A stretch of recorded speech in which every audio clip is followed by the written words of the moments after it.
All right, welcome to Betway Waiter to Win, everybody. We're doing this Monday morning, Tuesday racing out at Hollywood Bets Kenilworth. I've got Nino Podesta on the line. Daryl Marie is out in the bush, enjoying some time off. So well done, he deserves it. He's had a very good run, and he's got to spend the money somewhere. So, with that said, there's the QR code that's on your screen at the moment. That's in order for you just to use your phone and open up your Betway account if you haven't already done so. Now, just in terms of the weather, well, when Nino and I are doing the show Monday morning, weather's fine in the Cape, but we don't know how it's going to play out. We lost that meeting last week, remember, halfway through, because as they went round the turn, there was an issue.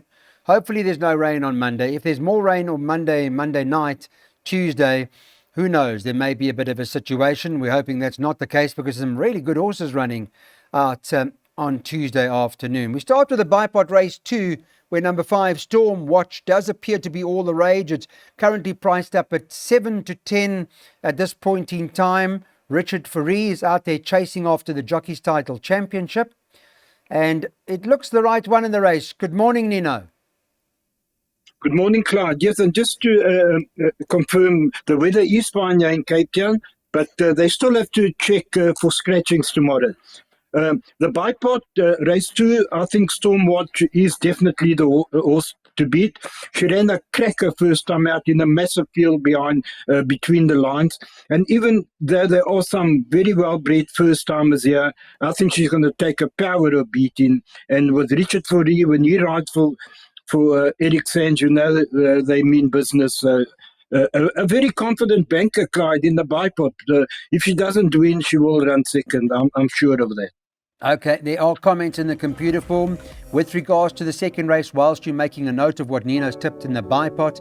In terms of the one, without hesitation, Pete Buerta says going to be green and should need the run. Number 8, Homing Pigeon, Justin Snaith says looking for further, but will run a fair race on debut. The 9, De La Roche, Eric Sands' other horse, says nice filly, green and will run further. And then the 10, Destiny's Dream, Eric Sands says doing well at home, bred for further. In terms of Candice Bass-Robinson's babies, she says they will need the experience. So we're bankering the 5 in the first leg of the Bipot. On to the third race on the card now. This is a maiden plate. It's over 1,000 meters up the straight, and the Monday morning market for race number 3 was called as follows. 7, Night Train is, Night Train's 12-10 favourite. Spoke to Vaughan Marshall. I called him just to ask him what he thought of his runners. Got a very nice card of runners on Tuesday, and Night Train certainly got a chance. Gavin Larena rides that. He's quite bullish on the 7, Night Train, 12-10 favourite. 6, African Memoirs, the second choice, priced up at 15-10. 6-1 about number 1, Pump It Up. That's Justin Snaith's runner, JP van der Merwe. 6-1, third choice, first timer. There is a comment in the book I can quote for you from Justin Snaith about this horse, just before we get Nino's view on it in terms of what he says. And his comment is, nice type, will go well on debut. So that's the comment for that. Whilst we're on it, Pete Buerta's given a comment for the 2, City of Port Louis. Had a break to strengthen up and should need the run. And Justin's other runner, Diamond Baron, in terms of first timers, nice type and could sneak into the money, but does need further. But they are quite bullish on the first timer, although Vaughan Marshall's quite bullish on Night Train, Nino. Yes, you got to go with the race runners here, Clyde. I don't know anything about the unrace, but if Justin makes that comment, then you have to respect it. I'm strong in the camp of number 7 here. Before you spoke to Vaughan, I thought Night Train. I heard about it. They rate this horse. They fancied it to win first time out. The drop. From the 1,200 to the 1,000, I don't think it's going to be a problem for him. He was right up with the pace last time. There's nothing between Night Train and African Memoir on the run behind late December. But Night Train was having his first outing, and he's open to much more improvement. So a clear first choice, and I would even suggest a nice punt on this horse at 12-10. Obviously, African Memoir is the only danger as far as race runners are concerned. But then again, you've got to respect the comments on the unraced runners. But in saying all that, a strong selection for me is number 7, Night Rain. Okay, thanks for that, Nino. Here's the update on the PAs. 96 Rand a perm. Race number 4 now. Let's get our pick sixes on. It's a maiden class field. It's over 1,400 meters. And in terms of the market, I can tell you that on Monday morning, United Front's the one to beat. It's priced up at 13 to 10 for Vaughan Marshall, whom, as I've alluded to, I spoke to, and he gives us a big chance. He does give Sierra Sagrada a chance too. It's just been gelded. That's the second favourite. It's 7-2 second favourite, by the way. So if you are looking to cover up against United Front, then perhaps consider Sierra Sagrada. But I know Nino's been studying all night, and he does rate this horse United Front as a hard horse to beat, eh, Nino? Yes, Clyde, I do. And I thought he was very unlucky not to win first time out from a 9 draw when he just got beat by a Star Major. I think he'll strip fitter tomorrow. And one of my better bets on the card, and I think 13 to 10 is a good price, Clyde, and we could maybe have a bit of a nibble on it. Sierra Sagrada is the only nearest danger, just been gelded. I don't know how she's taken the gelding. We'll see tomorrow. But back for me, United Front is a banker in the pick six, and I believe he'll take a power to beat it. Okay, that will do. That's the plan with United Front in the first leg.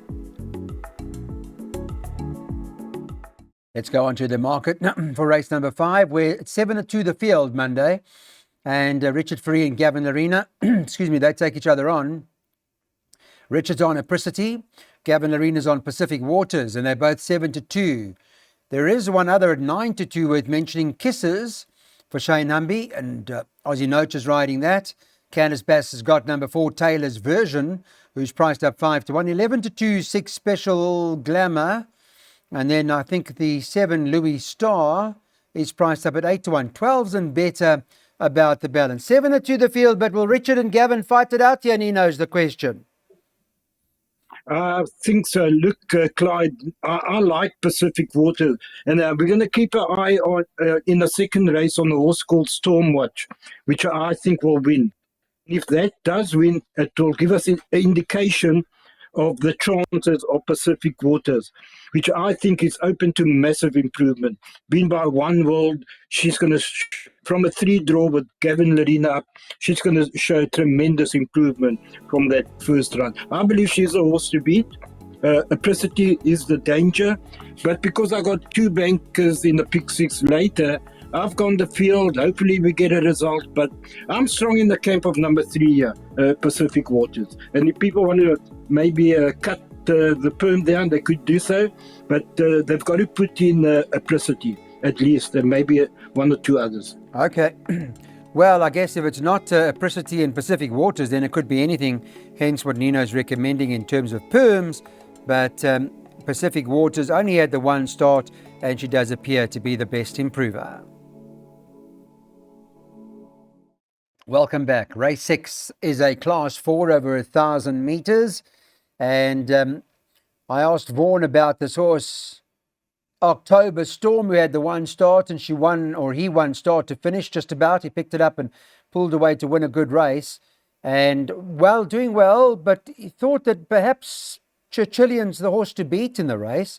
That's the second favourite from the Candice Bass Robinson stable. Aldo de Meyer is riding that. So make a note of that. Let's talk about the 2 of them, Nino, if we can. Both Churchillian and October Storm. October Storm, by the way, is even money. And you can get a little bit of 3-1 about Churchillian. Which one are you going? I think Churchillian is a horse to beat, Clyde, to be honest with you. And out of the Vaughan Marshall runners, I actually prefer the stable companion, Island Forever, at any, I don't know what price it is. I would imagine it's just been scratched. It's just been scratched, Neil. It's been taken out. It's not running. So that won't, it's just been taken out. So he's only got October Storm, well, as favourite anyway. Well, let's talk about October Storm. I don't know how strong the form line is. It beat Magical Place. I don't know if there's been any winners out of that form line, but he jumps from a very tricky draw. So for that reason, now I'm in the camp of number 1, Chichilian, and obviously October Storm will be the danger. But in the pick six, I've added number 2 Escarpment with Plikeys on, and then I also respect Flying Finley with Richard Fourie in. But I'm in the camp of number 1 here, Chichilian. Yeah, Chichilian ran a cracker in the Somerset behind Absolutely Yes, and Absolutely Yes came out and won again. So Nino's going 1, 2, 4, 7 and 11 in the trifecta boxed in this particular event.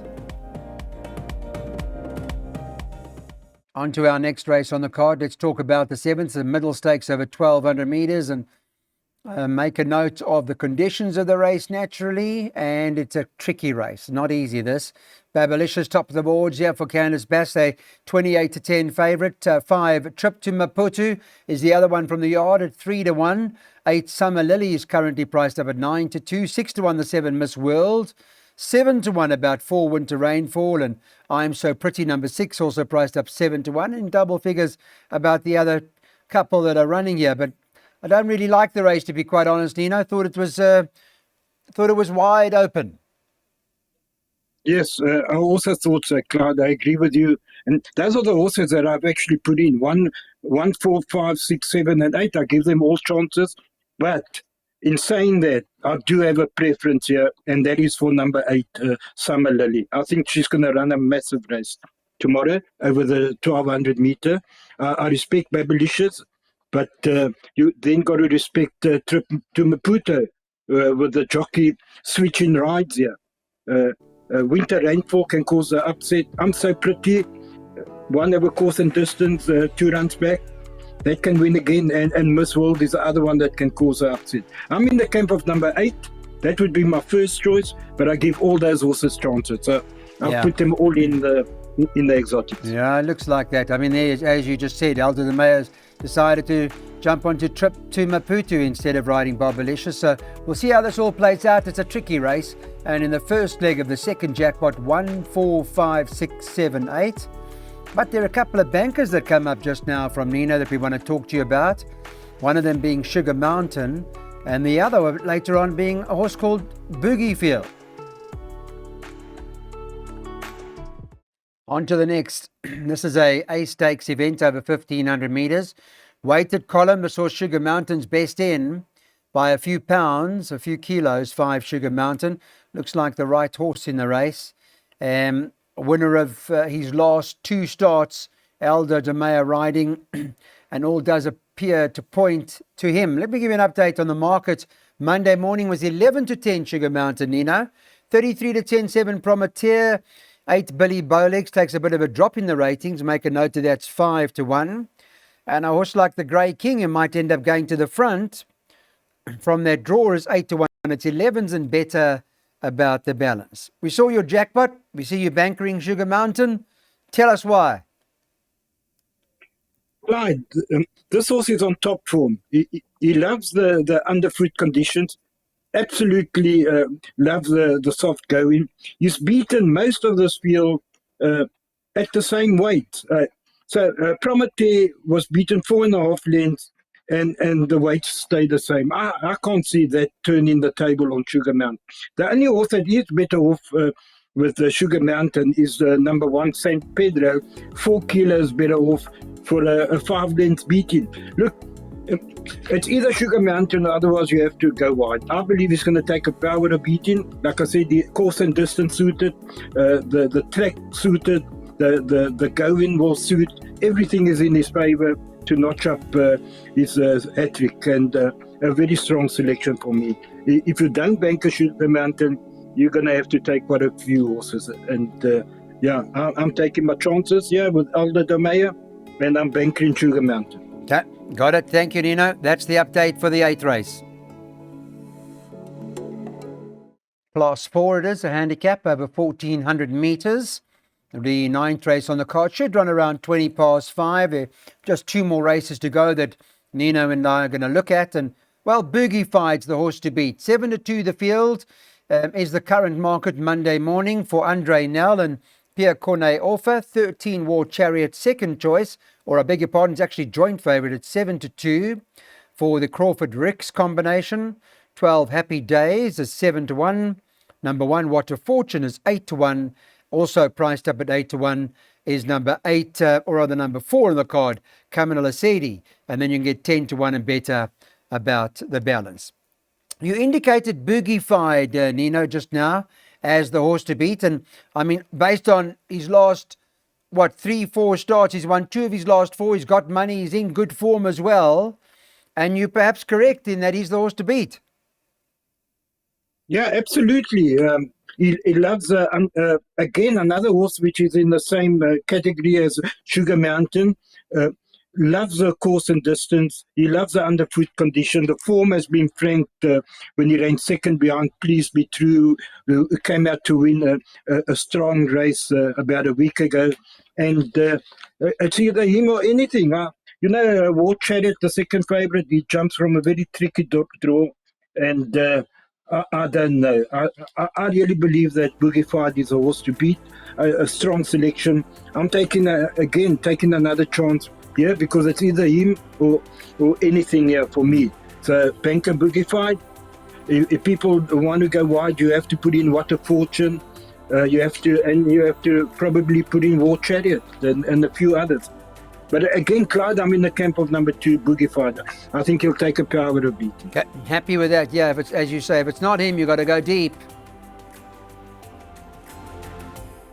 Okay, the 10th and final one out at Hollywood Bets Kenilworth, and the C Stakes, 1,800 metres, a conditions type race. So look at the weighted column. It does appear that number 4, Lady Springfield's best in, with number 6, Hampstead Heath, is second best in. What does the market suggest about the 10th and final race on Monday morning? 7 King's Quest is favourite at 5-2. Number 5 Arbitration's the second favourite at 7-2.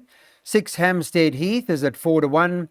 And number 4 Lady Springfield is 7-1. 8-1 about number 8 Water Dragon.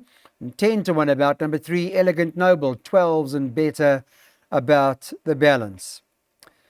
I guess there are a few in here. I guess the question one needs to ask you, Nino, is, well, do you think Gavin can maybe pull it off on a horse like Hampstead Heath? I see they put the cheek pieces on. Well, he certainly can, but it's not my first choice, Clyde. I really like the look of number 7 here, King's Quest. Look, he was beaten 2 lengths by Boogie-Fied, but as soon as they stepped him up to the 1,600, he absolutely pulverized field. He's bred by Karari out of a Western Winter mare, and I think the 1,800 is going to be even better suited to this longer distance. The horse to beat for me, a strong selection with number 7, King's Quest. If he doesn't win, anything can win. That's why I've gone the field in the jackpot. But I am very strong with number 7, King's Quest. Okay, that's interesting. And King's Quest hasn't been this distance before, and maybe that'll suit him out of a Western Winter mare. Nino using that as the floater, and we're going 1, 3, 4, 5, 6, 8, 10 as the dangers to the 7. Thanks everybody for watching Betway Waiter to Win. We look forward to chatting to you during the rest of the week.